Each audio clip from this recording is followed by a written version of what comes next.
It's loaded. What's wrong with the it's loaded? We're getting ready to get started here, guys.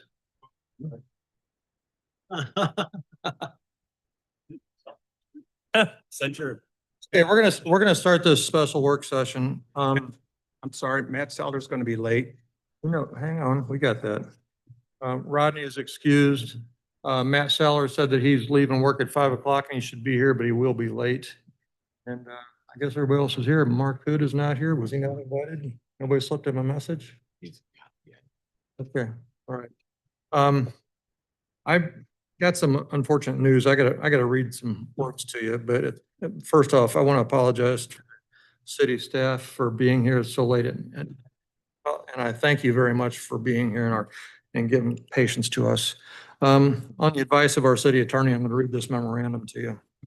It's to Mayor Bill Morris from Bob Sweeney, city attorney, date today, August 24, 2026, regarding tourism fund payment to spouse-owned event company, conflict procedures and budget deliberations.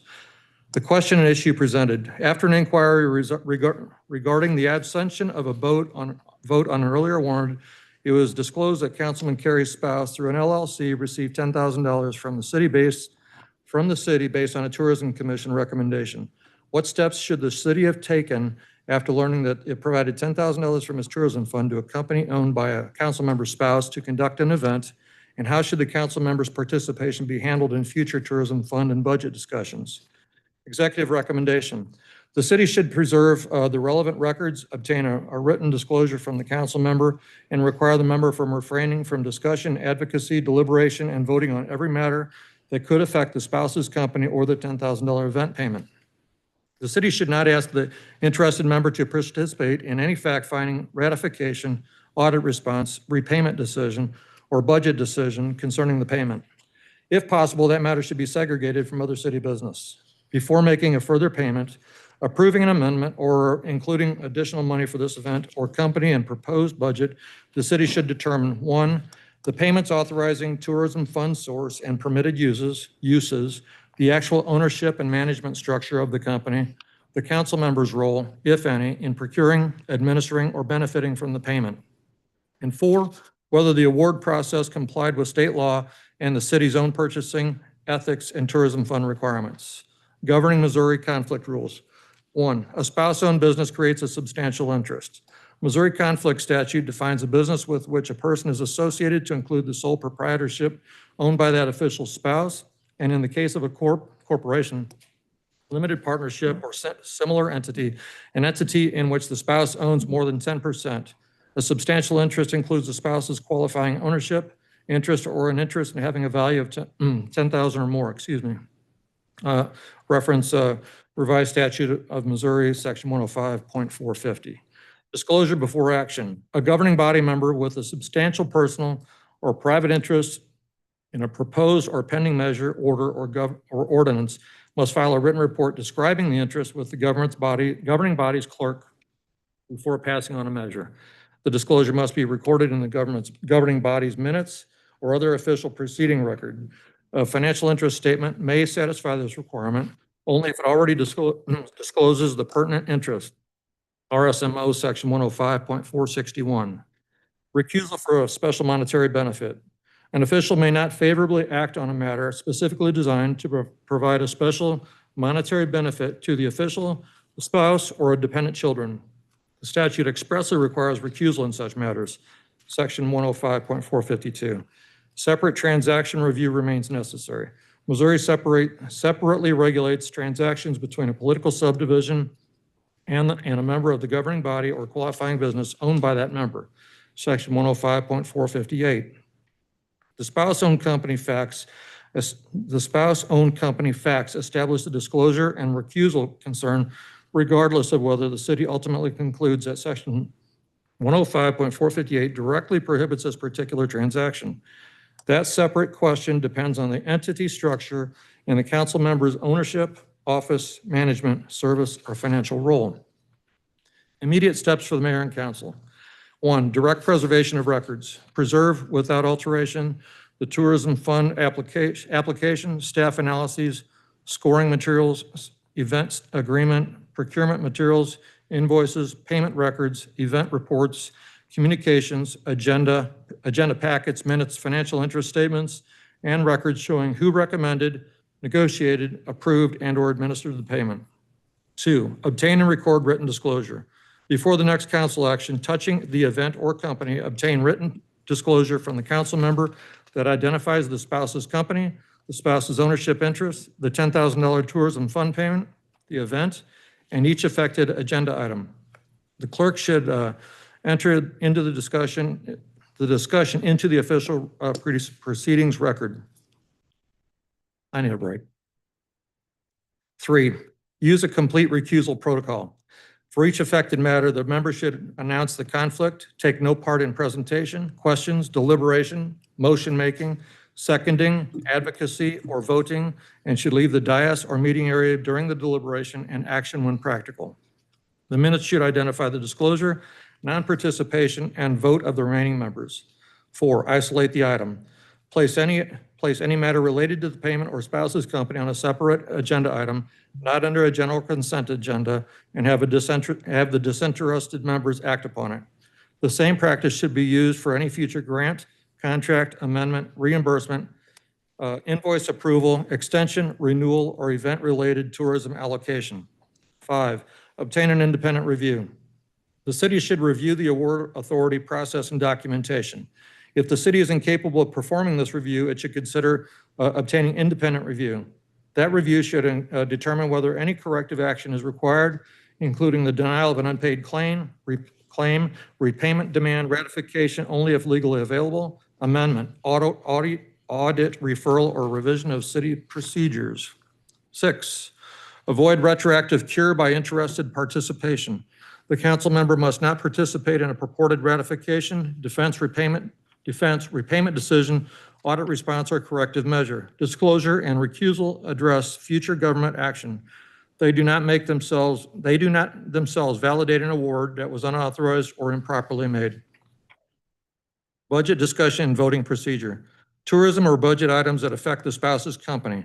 The member should recuse from all discussion and action on any budget or tourism fund that authorizes, appropriates, increases, reduces, conditions, extends, audits, ratifies, or otherwise materially affects the $10,000 payment, the event, or the spouse's company. This includes line item appropriations, amendments, carryover allocations, event-specific funding, contract renewals, payment approvals, and audit or repayment measures. The preferred procedure is to sever the affected appropriation or authorization from the general budget and present it as a separate agenda item or separately voted amendment. The interested member makes a written disclosure and recuses. The remaining members deliberate and vote. Vote on the overall budget.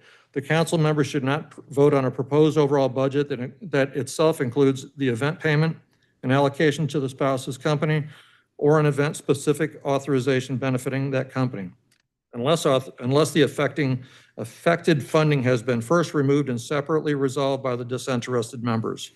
If the final budget presented to the city council has no appropriation, authorization, or other provision that affects the $10,000 payment, the event, or the spouse's company, the member may generally participate in the remaining unrelated budget matters. The city should nevertheless apply a stricter provision on its charter, code, ethics policy, tourism fund ordinance, or purchasing policy. A suggested minute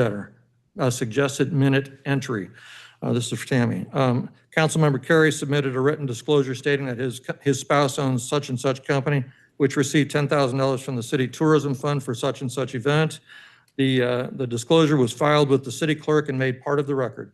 Councilmember Carey announced the conflict, did not participate in the discussion or deliberation, made no motion, did not vote, and was absent from the dais during the consideration of the agenda item with number and title of that agenda item.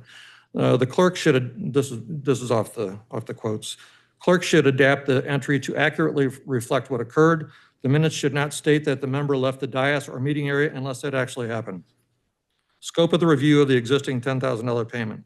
The city should not assume that a tourism fund payment for an event was authorized merely because it may promote tourism. The review should identify and apply city-specific source of authority, which may include the governing statute, ballot language, city code, tourism ordinance, tourism tax ordinance, budget ordinance, grant guidelines, or tourism commission rules. The review should also document the company's legal form and the spouse's exact ownership percentage, whether the council member has any direct or indirect ownership, officer, director, manager, employment, consulting, profit sharing, or other financial interest in the company or event. Whether the council member participated in any way before the payment in proposing, advocating for, negotiating, recommending, evaluating, approving, or administering the award. Whether the payment was a grant, sponsorship, contract for services, reimbursement, or other arrangement. Whether the city required a public application process, competitive selection, public notice, written contract, insurance, deliverables, invoices, or post-event accounting, and whether the event occurred and whether the city received the promised tourism-related benefit. These facts matter both to the legality of the prior transaction and to the city's choice of its corrective measures. Recommended council direction. The mayor may ask the disinterested council members to direct the clerk and city attorney to implement the following limited process. 1, place a conflict disclosure and recusal protocol on the next agenda. Direct preservation and collection of payment and event records. 3, direct the city attorney or independent counsel, if appropriate, to provide a written assessment of the award authority, procurement, or grant process and available corrective actions. Require that all future matters involving the spouse's company be separately agendized and decided without participation by the interested council member.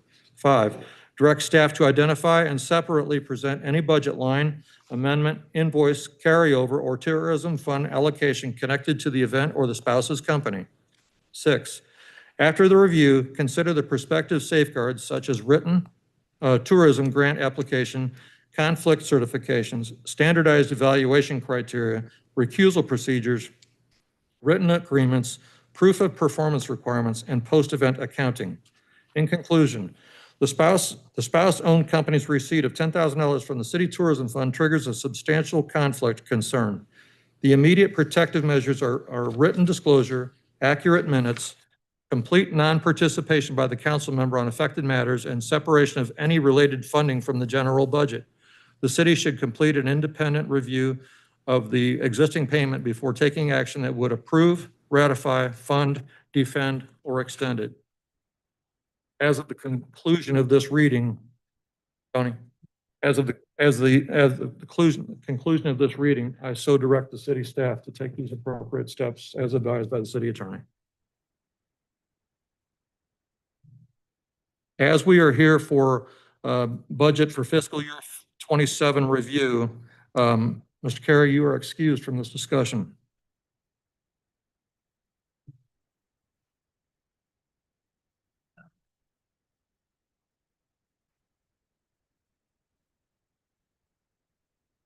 Why?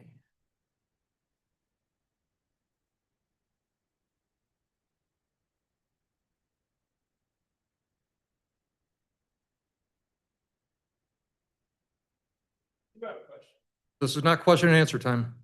This is not question and answer time. This is not question and answer time.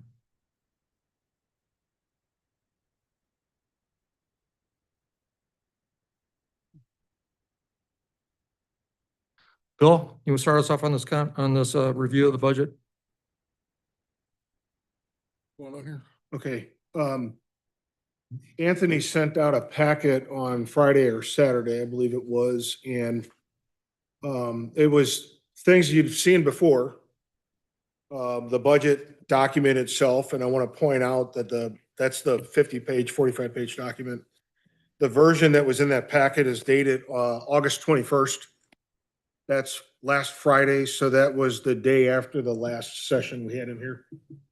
And that's because we made a couple changes on there based on some feedback, but the numbers are the same. And then you've seen before the overview memo that was submitted before. EJ had asked, in addition to that, for the fund summaries that he had referenced in prior years. So you should have received 4 different summaries of the 4 different funds, the major funds, and then a correction made on the one that was titled General Fund Summary. Everybody with me so far? Yes. So that's these things. These are the Right. funds. Got it. Okay, and basically the format of those is they start with the prior year. They start with the beginning cash, the revenues less expenditures equals the deficit. And then in the general fund case transfers to other funds, and then you get the cash and investments Have the email. starting off this fiscal year of 2027. And then the same thing happens to where revenues less expenditures equals the surplus deficit. So for each fund summary, that third line from the bottom, where it says surplus deficit, those are the numbers that are included on the memorandum that was handed out with the budget. Mhm. It was emailed out last week. So the reason that the GFOA had recommended this format was when you see those surplus deficits on 4 separate pages, they really have no relationship or context to each other. When you see them presented in a non-financial statement format like this, you can see them next to each other, and then the net of all of them together at the top in that memorandum is 784,500. So that's why they recommend this, because it kind of clarifies it in a more of an English format as opposed to financial statements. I'm not making a judgment on either one. I'm just pointing out the logic or the rationale behind that. And then EJ had also asked, or someone had asked for the wish list, which you should have. I've got it printed on large paper.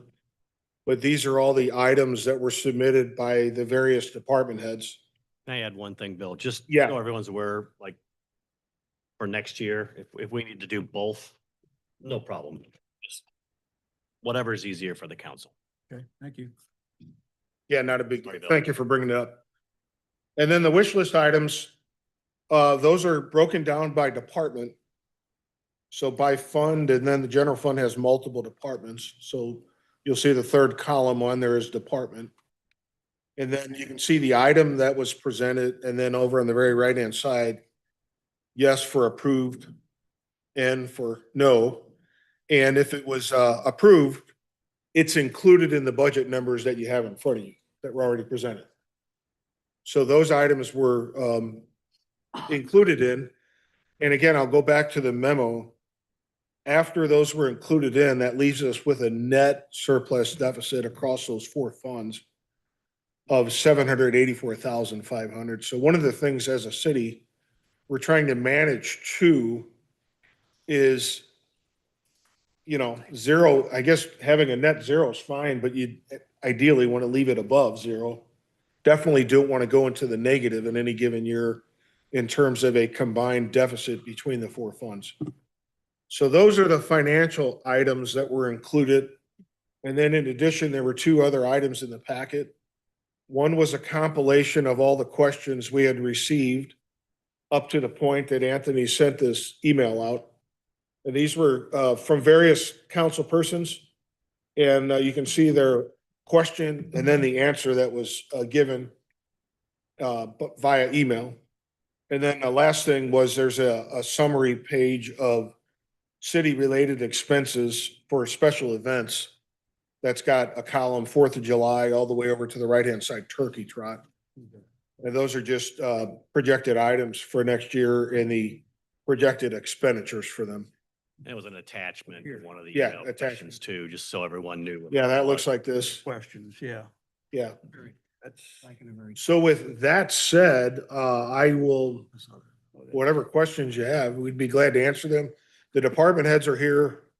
Because if we get into department-specific stuff, especially projects or wish lists, then I'll ask them to participate in answering because they're more versed in that than I am.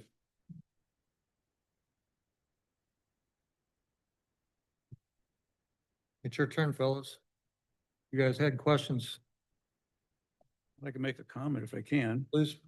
I see that's in here on these questions. I just wanted to commend Bill and thank him on August the 18th, I guess. Let me look at, August 18th, I sent Bill 15 questions and I guess they're in here. You put them in here.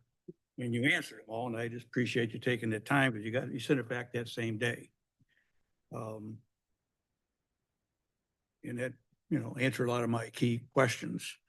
The only thing I have, if I can ask some more, Of course. because these were the questions. I went through every line item, every page, and those are the questions I needed answered, and you answered those. So these are some, what I call miscellaneous, more softball type questions that I think I already know the answer to. I wanted to ask on I know in your budget worksheet, you use the analyzed formulas, which I understand, you're assuming the last 3 months and then match the first 9, and then you added a 5% growth. And my question is, that 5% growth assumption justifiable? How do you use that 5 and not 10 or 3 or whatever? Yeah, that's a good question. So that's for general or for sales taxes, right? Correct. I'm sorry. Yeah. This is for the sales tax, the general. Right. So when you do an annualization, and at the time, I think I did that, there were only 9 months of actual data in, maybe even 8 months. Sales taxes don't come in flat and every 12 month is equal. There are ramp up periods that are predictable throughout the year. And one of those is July, August, September, October. You start to see more, probably because of back to school and other reasons. And then you'll see less in the winter sometimes. And then I think it's April, there's what they call a green sales tax holiday in Missouri, which is for major appliances that fall under if they fit a certain environmental standard in terms of energy savings. So you'll see another bump then. So basically, when I did the annualization, it was using the lower numbers from that trend Right. and bringing it into the bumping it up is accounting for those additional 3 or 4 periods that have a higher growth in them. So Okay. once I'm able to analyze those months by themselves, year over year, those last 4 months I'm talking about, Right. I can see what the growth was like year over year instead of just for those first 9 months. So Okay. part of it, Mike, it's not a hard formula every year. Is I read every week, I get a pretty sophisticated economic newsletter. It's the Kiplinger letter. Mhm. And it goes through global and national trends and talks about things like the Gulf War. And if that were to ever resolve and gas goes back down, how does that affect sales taxes? Economically, there are a lot of factors like that. Or if the Fed were to reduce rates, it starts to impact employment and it starts to impact raises that people get. And that puts more money in the economy. And then the other thing that would affect sales taxes, although I'm not aware of anything in particular of this sort, is retailers can bring in more sales just organically, or they restructure their businesses, or as a city, we get additional development in. And when we have more development, we have more sales. Or for instance, if that senior home were to come in and bring in a couple hundred employees, you've got more shoppers, things like that. Okay. So it's taking a lot of that into account. And, I'm open to criticism as to whether you think that's aggressive or not. No, It's just, I find us wondering because we're dealing with big yeah, numbers I have to go here. through that every year. And every year, like we went through the COVID years, Right. you'll learn a whole lot when you go through all the different variations of a cycle Hmm. as to what you think will happen. Fortunately for our budget process, we take a pause point 6 months through the budget year, and we call that the mid-year budget adjustment. And we can take a look at things and see how well we did here. And if we need to adapt, we have 6 months to prune spending, or 6 months to know that we can be more optimistic and bring that information to the council. So We can get just one thing to add, we can get monthly sales tax figures. We can also analyze those. So Bill's analyzing those. He's not just waiting till the 6th month. He's reviewing yeah. those on a monthly basis. And he'll come within a department head level, even before it may hit the mid-year. If things are looking low, that's when we'll say, hey, hold off on some of these larger ticket items. Okay. So that analysis is being conducted I would say monthly basis is probably the best way to. It is. That's our largest source of revenue, by the way. Yeah, the answer is. And as a city, sales taxes account for, I think it's between 55 and 60% of all revenue. So we're a very sales tax dependent city. And property taxes are probably less than 5%. So, you know, where if you go into some other municipalities in St. Louis, you'll see a lot different formula there. But we had a visitor here from, I can't think of why they were here, but we had a meeting with them and they said, I took a drive through town and it looks like you guys have one of everything here. And they were talking about the retail and the restaurants and stuff like that. So it's a very robust economy here for endpoints for people to go to. But you answered my question on that. And this next one probably is, you probably answered, but on just the utility taxes. Just a general softball question. I wanted, you know, electric, gas, sewer and so forth, are projected at a 3% growth that you have. And I'm just curious, is that what Ammon or Missouri American Water rate changes justify that? Or Now I'm analyzing weather there, believe it or not, whether or not we're gonna have a cold winter or a hot summer, because that's what drives the changes in those, believe it or not. Is if it's a cold winter, So are you a weatherman now too? Yeah. Oh, we You're also. out of your, part of your job, the weatherman? We will also will have an amendment coming up. We'll also have an amendment coming up for the police sales tax. It'll be coming up probably, if not the first meeting in September, the second.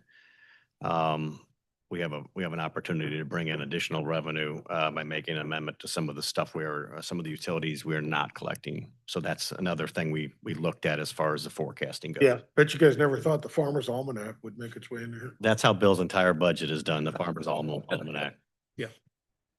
Again, another softball. Got a couple. On the merchants, looking at the line on there, it's a revenue drop from 900 to 700. That 22% reduction on, is that considered a major decline? Is that normal? Is that just business? That's Closure, actually Tammy's reduced domain, but I activity. think, was that the gaming? Is that why we took that down? That's No. done under vending machines. Oh, yeah. but It kind of ebbs and flows over the years. And we changed the formula on that. Yeah, recently, we did, because the first 2 years that we went, or 2 to 3 years that we did the new calculations, we overcalculated what the So that- okay. results would be. So it kind of goes Here up we and are. down a little every time. Yeah, what was it? Was it? So you're right in the budget line. I was just curious on that, Yeah. you know. Yeah, yeah, that's a good question. All right. Plus, new businesses have slowed down over the last year or so. The other one is, I wrote this down just on the overall on the budget, just on the, on our structured, balance, if it's sustainable with the, especially with the two major deficits we have. Are they expected to continue in the next year, fiscal year 28, or we can The, look at the crystal ball or see, well, is that something that we can? the where's that police gonna fund is go? a set structure. You know, there's not a whole lot of movement happening there in terms of you're somewhat stable in your head count. And then the pattern has been, replace 5 vehicles every year. Right, so that's, And because they get pounded, you know, they I get used to understand that. that. That's just, Yeah, so I don't see much change there. The big one is stormwater Hmm. ebbs and flows, and we definitely have a aging infrastructure. And so it's that's probably going to be more of a planning session discussion at some point on, that's where maybe more grants would come in too, I guess. yeah, grants. And then we do not charge, I think we charge $36 A year for residential. stormwater for residents. And I think I live in St. Louis County, and I think I pay like $56 a month or something. And that's just for one thing, right? It's not One- water.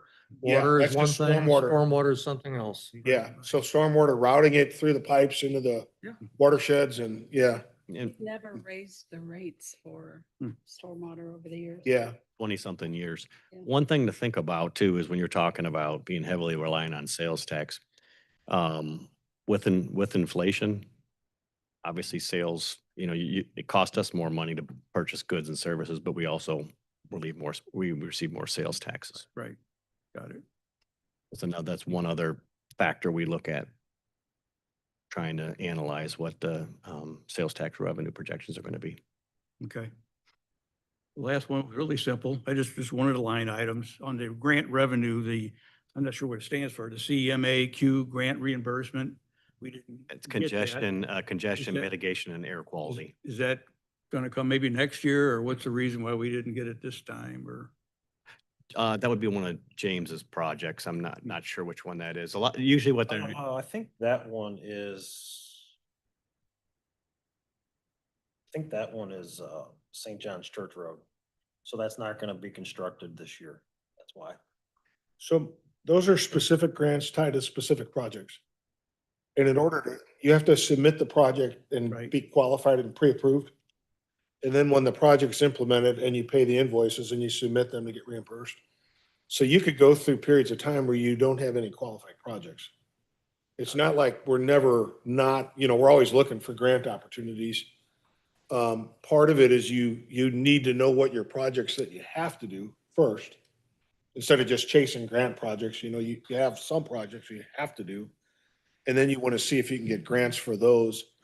And then in some other cases, there might be a pretty healthy grant out there that might make you think or rethink, hey, we weren't going to look at this for 5 years, but now's a good time because there's grant money available. So that's just one of those, it kind of ebbs and flows. Okay, thank you, Mayor, it's all. Sure. Anybody else? Yeah, I have a few questions. Please. First of all, I'd like to know, under data processing, what is expendable equipment? What does that fall under? I mean, it falls under data processing, but what does that mean? I'd have to look and see what's been paid in there. A lot of stuff, Mike, I don't know it all off the top of my head. Yeah, I. Huh? 13 of 58, it says, I know we do buy a lot of hardware and that's probably that. So for my budget, that would be, for example, body cams are 30,000 this year and tasers are 60,000. So I've got expendable equipment, that line item, and that's what I include under that category. Yep, printers, toners, cables. does this fall under law enforcement? That's just expendable Yeah, equipment. yeah, under law I thought it enforcement. fell under data, the part of data processing though, under general. Yeah, I'm seeing like scanners, printers, cables, Okay, HDMI connections, speaker bar. Monitors is a big one, because desktops or laptops. Yeah, it's all the various things that are required. okay, and I noticed that the variances from year to year, the previous 2 years and the actual year we're going into. Like if you go and look at page 24, is it 24? Wait a minute, I take that back. Let me find it. So many pages here. Good evening, Matt. Hey, how are you? I apologize, Bill. Oh, you're fine. No worries. So many pages here. I'm just trying to understand why the variances are so much different from the previous, they're higher in the previous years than the actual year. Well, the one thing I would say first is make sure that we're comparing apples to apples on the columns. So every other column is actual activity. And then every other column is budget activity. So when you say variances, I need to know which columns we're looking at. And then secondly, on the 2025-26 total activity column, Mm-hmm. that is not a complete year yet. Yeah, yeah. Yeah, so that's a partial That's year. not- So That's that's not total activity. if you're It's- comparing that to a prior year, there's going to be a Yeah. difference on that. So I would need more clarity, I guess, to answer specifically.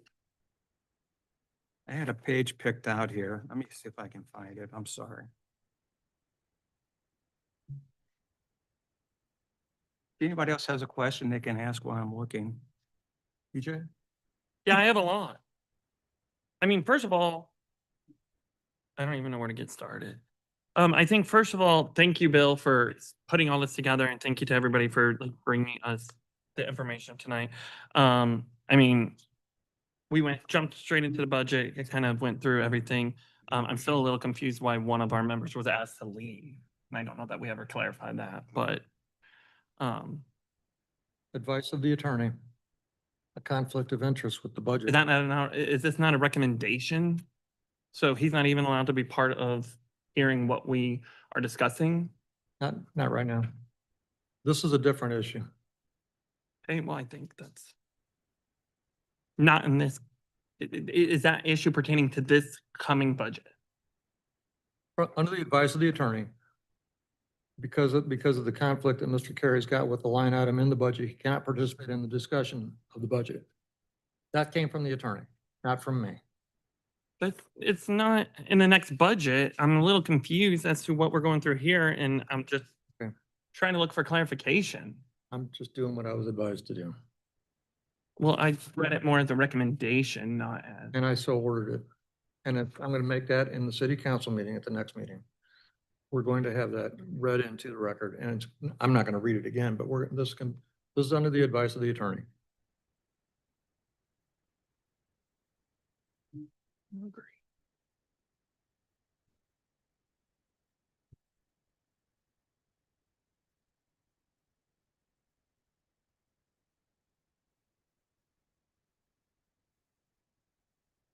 Mike, you got your stuff yet? Yeah, I found it. Are you, may I? Okay. James, this is for road projects on page 27. If you look at the total budget of 24, 25 and look at the activity, we had 2.9 million left over from what was budgeted. On what page? Page 27 of 58, if you look at the very first item on top, it says 24, 25 total budget. You budgeted $3,986,000 and total activity for that year was only $1,024,000. So that means we had $2,950 left over. Mike, what's the account number on the left-hand column? 00310-45115. So we had almost 3 million left over. That was It likely means the project Different wasn't page. completed. Yeah. Your numbers are different than ours. 21. That was 00310, what council member? What was the? 21, okay. Thank you. Road projects, right? Oh, road project on page 21. So he's looking This is what was given to me last Friday, or Tammy. Who knows what was in there? I mean, I can go back and take a look. Tammy. It just means the project wasn't completed. But still, it's wrong. Let me see if I can find it. Yes. What you guys have on your dais is what Anthony mailed out Friday. I took copies for everybody in case you didn't have it with you. So I think you're working off. Yeah, his is slightly different. This was given to me by Terry on Friday. Yeah, it's- So Mike, I'm following you. So you're talking about the total budgeted amount for 2024, 25. Was 3.98. Right, and there was only 1,024,000 spent. Yeah, there was. I get it. 9.5. And that happens because with road projects, sometimes they don't actually get completed. They're so complex. If you remember down at Bay Shore, that went over multiple fiscal years. And so a lot of times the budget will include the whole project. And then maybe part of the project gets done and then it rolls into the next. This here, though, I'm trying to look it up on the computer because it's old, is probably more than one project. It's multiple projects. Because we have those every year. Part of it's overlays on streets and stuff like that. Okay, but my question is the variance. I mean, if you look at the next year, they only budgeted 2.6 and they spent 3.4 million. So they went over budget the next year. That 2.9 million that was left over the previous year, where did that money go to? Did it We, stay in the we, general fund? we either roll it forward into the budget or we start over every year with a new budget. Okay, It really depends on the nature of each project. And circumstances change, obviously. So nothing's hard fixed because the way our city's set up, the council gets to reappropriate funds every year. And in order to do that, that's us putting the budget forward in front of you. The department heads are starting with what is in front of them for that year. They're not necessarily looking back and say, what did I budget last year? Although if they're in a current year and they're about to do the budget and they say, oh, I've got remnants of this Bay Shore left over, let's say, how much did I have budgeted last year and how much did we spend? And then they might use that as a basis to carry that amount forward. Or something could have happened and that project just got dropped or it's being delayed for some reason. Could be materials with suppliers. We had a large problem after COVID for many years of the cost of raw materials going up. And I remember Judy dealing with that a lot as to whether or not we should lock in on certain bids or not, because it was perceived that the construction costs were gonna go up because of the materials. So there's a change in conditions every year. So each of these fiscal years is an independent set of years, if that makes sense. There's one other thing to think about with these federally funded projects. We talked earlier about the CMAQ. And there's also these STP projects like Who's it? Pommy Road, Phase 1, Phase 2. 2-0. Although the expenditure is obviously very high, we pay Those 100% projects out are, and then we get 80% reimbursed later. So the deviation seems very significant, but for our actual cost, it's really about 20% because we get reimbursed 80% of that back later. I mean, didn't we under budget this year for only 1.7 million for the roads? That's not very much. I mean, James has got the three roads. You want to talk about Pommy 1, 2? We've really only got one in there right now for construction. That would be Pommy Phase 1. Then the other two, Pommy Phase 2 was just right away. And St. John's is just right away. So we've only got one under construction. Is that accurate, James? yes. And that's why it's a lot lower. When you're talking about preliminary engineering Okay. or right away, yeah. the costs are nowhere near as high as when you get into construction, which is usually about 80% of those overall projects. So some years is going to be really high, and that's because you may have 2 or 3 projects under construction as opposed to in the preliminary phases. I'm trying to understand this variance. Yeah, no, And 310 is question. generally a road project, and 320, which is the street department, that's where you see your overlays and your concrete repairs and everything. It's a totally different fund. I don't know if that, maybe you're getting confused with that or not, but No, I understand it better Okay. now. Yeah. it's a good question, though. There are definite fluctuations just because of depending on what phase we are in with those Yeah. particular projects. This was in the 24, 25, so Londell was the bulk of that. okay. Mike, are you there? I'm finished with my questions. TJ? Yeah, I don't have any specific questions on budget items. Thank you. Matthew? Not at this Welcome. time. Thank you. Sorry for being late. I just You're came from fine. work. That's a tough drive. isn't It it? is. Is it? Yeah, the rain was kind of Engineering. crazy, but I'm still Next trying to get year. caught up worries. in this, so. In Bay Shore. Do you have any budget related questions? No, Oh, you're that's paying, what it oh, was. got it. Yeah, that makes sense. Michael, you have yours done? Bill answered my question. Troy? None from me. If you guys are all done, then I guess there's no reason to go farther. Are you guys satisfied with the information you got? We're gonna meet for budget approval on Thursday evening. And if you have any questions between now and then, there's the man. If you do, please email directly, not copy all, just directly to Bill. and Individually. CC me, please. We'll get you if there's any questions that come up. If it's a particular department we need to reach out to, we can do that. I do have one question. We get to keep this to take with us or? You may, of course. Okay, very well. Perfect. It's a copy of what you were already emailed. Yeah, I kind of assumed that as well. Cool. Appreciate it. Make a motion to. Please. Oh, just so everyone's aware, I read Matt, you're probably reading the statement now. The mayor read this. Yeah. What we can do as a staff, what you will do, and that's what the mayor, I believe, directed us to do, but I've already talked to Bill because we just got this too. What we'll do is we will basically create 2 separate approvals. One will be 99% of the budget, the other will be tourism. So then that way, Councilmember Carey will be able to obviously participate in those.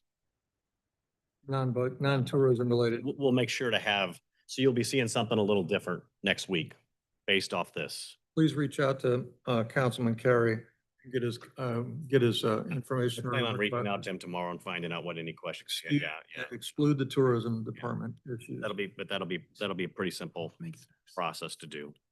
Okay. Anything from you now, Matt, after you got a chance to? All right, we're adjourned.